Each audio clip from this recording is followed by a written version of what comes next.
This is not a frivolous request. This is a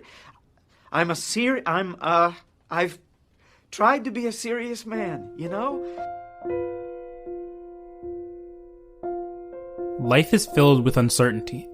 In our attempt to find some semblance of control and governance over the professional and the personal, we often left helpless, spiraling deeper into the unforgiving grasps of the hands of the universe. Larry Gopnik, the protagonist of A Serious Man, is uncertain. He doesn't lead a life so much that life leads him. He's constantly at the whim of outside forces, never seeming to know what's going on, always surprised by what he perceives as novel, whether it be learning that his wife is leaving him for a man freshly widowed, or the fact that his brother faces charges for solicitation and sodomy, or being placed in the compromising position of either accepting a bribe to raise a student's grade, or being sued by that very same student for defamation. Larry's life plays out tragically. All he could do, helplessly, is be a passenger along for the ride. Move out. Well, it makes eminent sense. Things can't continue as Move they... out? Where would I go? Oh, for instance, the Jolly Roger is quite livable. It's not expensive. The rooms are eminently habitable. This would allow you to visit the kids. There's convenience in its favor. They've got a pool. Wouldn't it make more sense for you to move in with Cy? Harry. Since Larry can't seem to get a handle on his reality or affect it in any meaningful way, he resorts to attempting to understand it. It's his connection to his faith, his Jewish faith for that matter, that leads him down the path to seeking answers, explanations for the cruelty of his circumstances. But rabbi after rabbi don't offer much in the way of clarity. The junior rabbi, wet behind the ears with little experience to his name, offers Larry to change his perspective. When you fail to see God in the world around you, it's your responsibility to reorient yourself. God's will, after all, is a blessing. I too have had the feeling of losing track of Hashem, which is the problem here. I too have forgotten how to see him in the world, and when that happens, you think, well, if I can't see him, he isn't there. He's gone. But that's not the case. You just need to remember how to see him. Am I right? I mean... The second rabbi attempts to answer Larry's questions concerning how God speaks to us through the story about the message found by a dentist in the goy's teeth, goy meaning a non-Jew. This message engraved in his bottom row of teeth, translating to, "Help me, save me," is left with no further explanation, no understanding of how it got there or who put it there. Is it a sign for the dentist or a sign for the goy or a desperate plea for help? No one can know.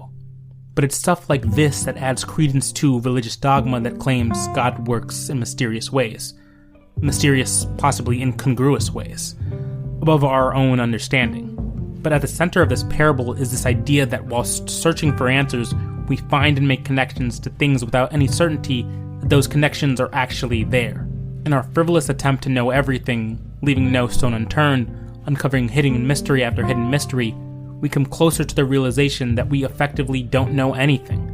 God, the universe, whatever, doesn't seem so keen to tell us where things are headed, or where the lines between signs and blessings and the sheer randomness and probability meet. These questions that are bothering you, Larry, maybe they're like a toothache.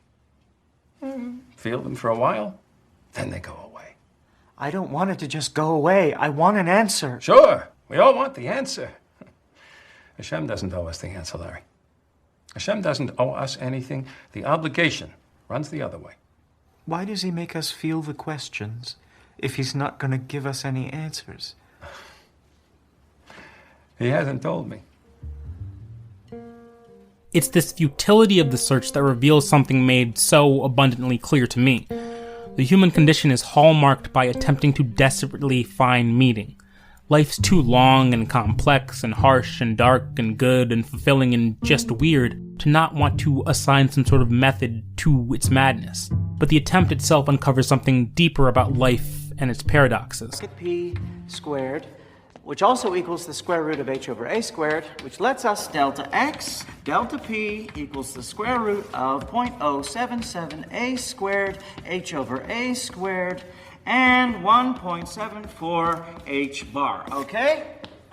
The uncertainty principle.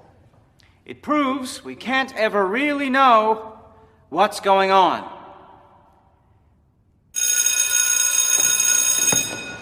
But even though you can't figure anything out, You will be responsible for it on the midterm. The paradox at the center of Larry Gopnik's being is more than apparent. A man who teaches physics but professes to not truly understand it, only the mathematical principles. Larry understands the obvious, the structural things that occur to him, the what of what's going on. But he doesn't understand what is going on. How could this happen? What makes you feel that way? Why does everything happen to me?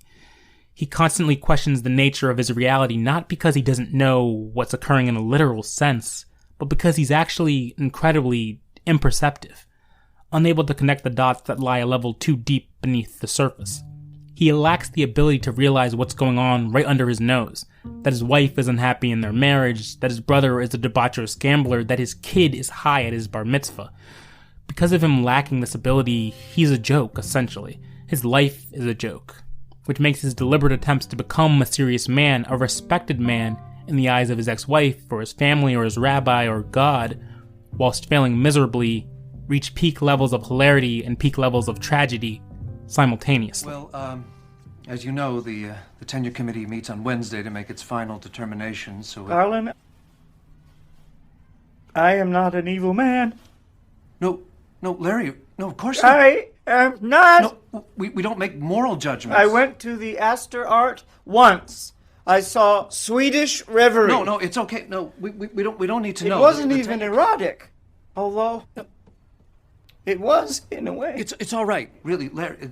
Believe me. Yeah, okay.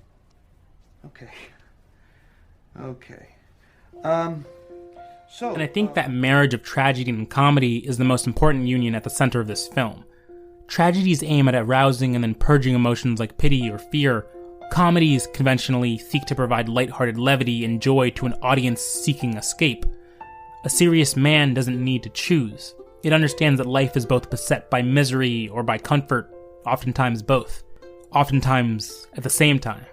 To an imperceptive man, an unexpected divorce to a woman who then in turn marries a recent widower is the definition of tragic. But for us, it's also funny. Maybe it has something to do with the voyeuristic nature of the medium. So much talk of movies is about the experience, how the walls of the story and world disappear around you, how you feel as though the events and emotions of the characters on screen are actually happening to you. But they aren't. For 106 minutes, the running time of a serious man, we are passengers, unable to affect the circumstances of Larry and his life. We have to watch what ensues. When it's our own life, we could take the punches as they come, speaking highly of our levels of resilience or succumbing to the weight of a problem much too vast for our capabilities. But in the life of another, especially a fictional other, we can't help but have fun. We spend so much time dealing with the struggle and torment of our own lives that escapism in this fashion becomes so desirable. And I think if we started making connections, trying to find goodness in a sea of bad circumstances, we could lead a fuller, more productive life. It's just incredibly difficult. Life, after all, is uncertain and uncomfortable. We'd rather have Larry Gopnik live through life's peaks and valleys for us. So in those moments of levity, when a comedic audience can't help but resort to laughter, finding humor in that which can be harrowing, it takes a tragic hero to retort back, "What's so funny?"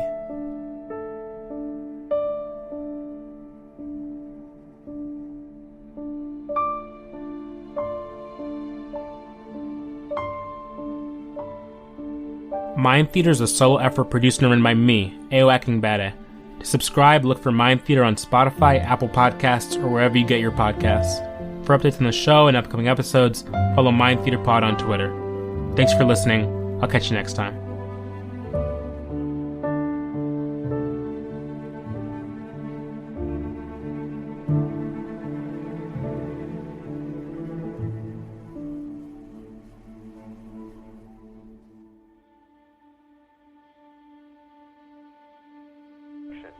Look, something is very wrong. I don't want Santana Abraxas. I've just been in a terrible auto accident.